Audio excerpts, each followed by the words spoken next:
Parts of the nervous system. The nervous system has two main parts. The central nervous system is made up of the brain and the spinal cord. The peripheral nervous system is made up of the nerves that branch off from the spinal cord and extend to all of the parts of the body.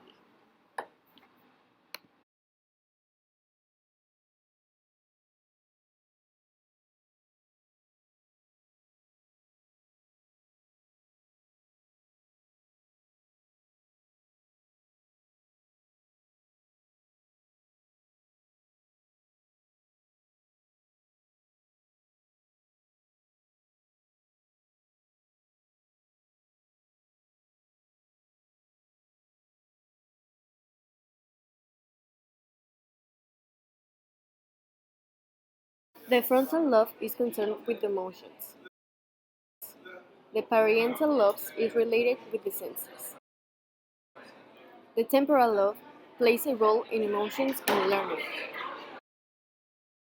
The cerebellum controls your movements. The occipital lobe is responsible for our vision.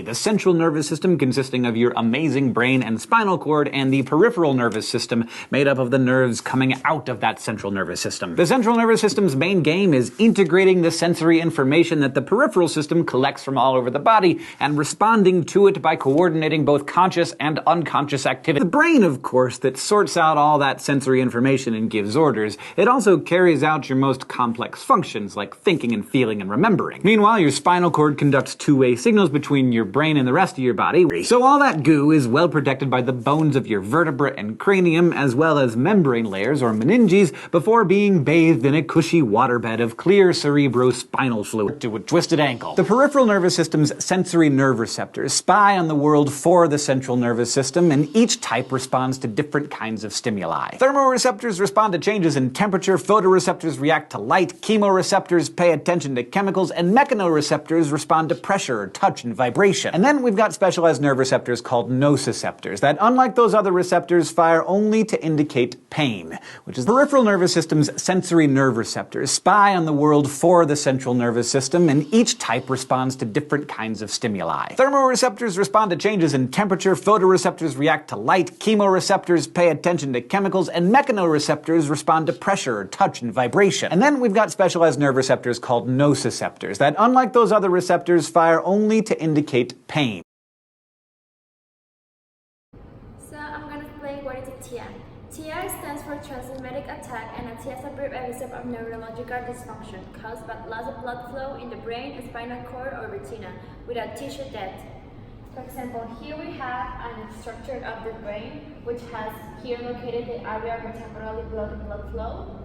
We have also right in the nucleus, we have blood flow in the middle of the cerebral artery, which conducts all the blood in our brain and conducts it to the whole system. And we also have the blockage in the internal carotid artery.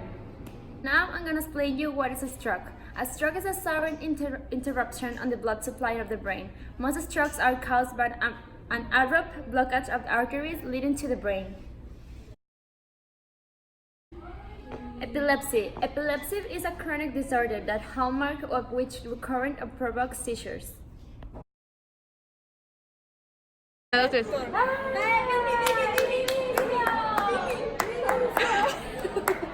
we ask you some questions? Of course. Okay. Do you know someone that uses drugs? Yeah, several people. Friends of mine. Do you know the side effects of drugs? Yeah. They get the eyes red. They are sleepy all the time. And they're like in another world. Do you think drugs can affect a part from your brain? Of course.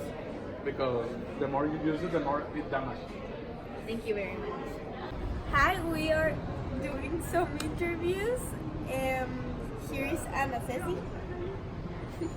And we're gonna ask her some questions. Do you know someone that uses drugs? No. Do you know how the side effects of drugs. I know that some of them produce you hallucinations, and also you lose some brain chemicals like dopamine and things like that.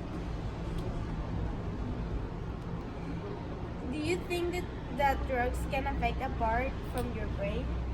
Yes. Thank you, Ana. Hi, we are here with Marcelo. Do you know someone that uses drugs? Yes. Do you know the side effects of drugs? More or less.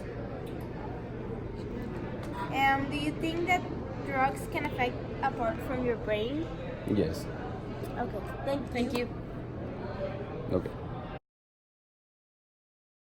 Genitals. A gland is just any structure that makes and secretes a hormone, and the master gland in your body is the pituitary, which produces many hormones that signal other glands, like the thyroid, parathyroid, adrenal, and pineal glands, to make their own hormones. Some hormones just exist to control other hormones, which in turn control still more hormones. So it secretes hormones that travel through your blood, not through neurons, so they move more slowly, but they also produce widespread effects that last a whole lot. As activated, the hormone alters its activity by either increasing or decreasing some of its functions.